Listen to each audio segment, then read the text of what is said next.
여러분, 우리가 사는 이 현대 사회 정말 이대로 괜찮은 걸까요? 한 연설가는 단호하게 그렇지 않다고 말합니다. 심지어 우리에게 필요한 건 월급 때문에 일하는 일꾼이 아니라 인류의 난제를 파고드는 연구원이라고 주장하는데요.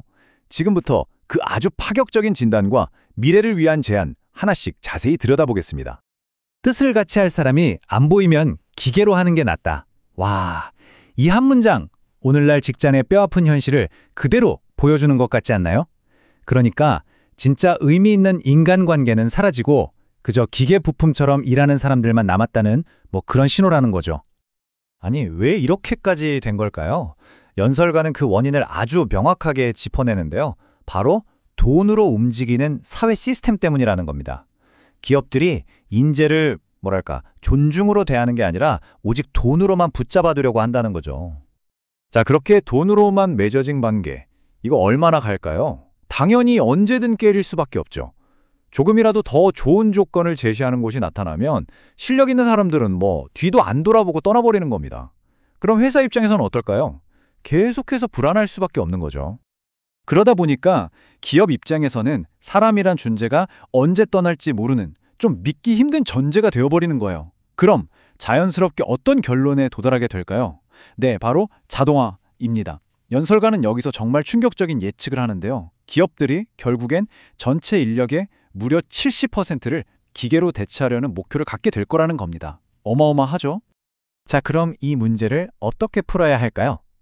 연설가는 여기서 아주 근본적인 패러다임의 전환을 제안합니다. 바로 일꾼의 시대를 끝내고 이제는 연구원의 시대를 열어야 한다는 주장입니다. 자, 그럼 일꾼하고 연구원, 이 둘은 뭐가 다를까요? 화면에 보시는 것처럼 차이가 아주 명확해요. 일꾼은요, 딱 정해진 시간 동안 내 노동력을 팔고 그 대가로 돈을 받아요. 하지만 연구원은 완전히 다릅니다. 이 사람들을 움직이는 건 돈이 아니라 아주 뚜렷한 목적, 그리고 사명감이라는 거죠. 연구원은 퇴근이 없다. 해변에 가서도 연구한다. 이 말 정말 인상 깊지 않나요? 이게 무슨 뜻일까요? 진짜로 쉬지도 말고 일만 하라는 뜻이 아니고요. 연구원에게 일이라는 건 그냥 사무실 책상에 앉아있는 시간이 아니라는 겁니다. 삶 자체가 끊임없는 탐구 과정이 되는 것, 그런 열정을 말하는 거죠. 어디에 있든 상관없이요. 그런데 말이죠. 이런 일꾼 마인드가 단순히 직장 문제에서 그치는 게 아니에요. 연설가는 이게 사실 우리 사회 전체가 앓고 있는 훨씬 더 깊은 병의 한 가지 증상일 뿐이라고 진단합니다. 자, 그 병이 어떻게 깊어지느냐. 연설가는 사회가 무너지는 과정을 3단계로 설명합니다. 첫 단계는 가정이나 사회에서 어려움을 겪는 거예요. 이게 해결이 안 되면 그 사람은 어떤 정신적인 스승이나 멘토를 찾아다니는 환자가 됩니다. 그러다 거기서도 답을 못 찾으면 어떻게 될까요? 마지막에는 결국 병원을 찾는 병자 신세가 되고 만다는 거죠. 연설가가 보기에 지금의 병원은 그냥 인간 수리점이나 다름없다는 거예요. 한번 생각해 보세요. 정비사가 자동차 고장나면 그냥 부품만 갈아주잖아요.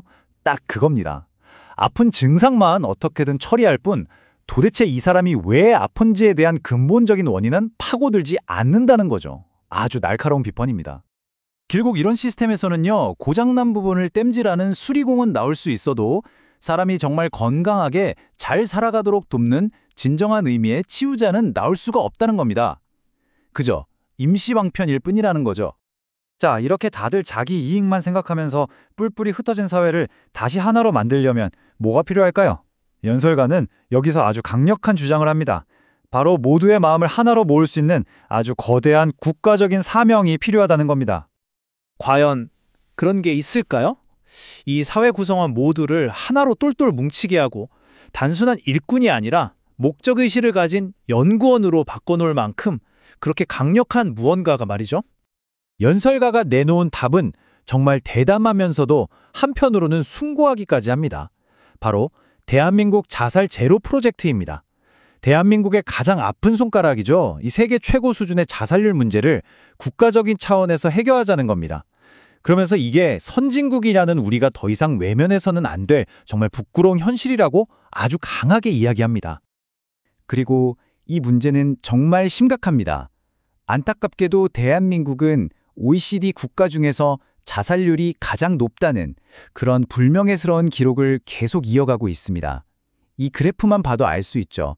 그만큼 정말 시급하게 해결해야 할 과제라는 겁니다.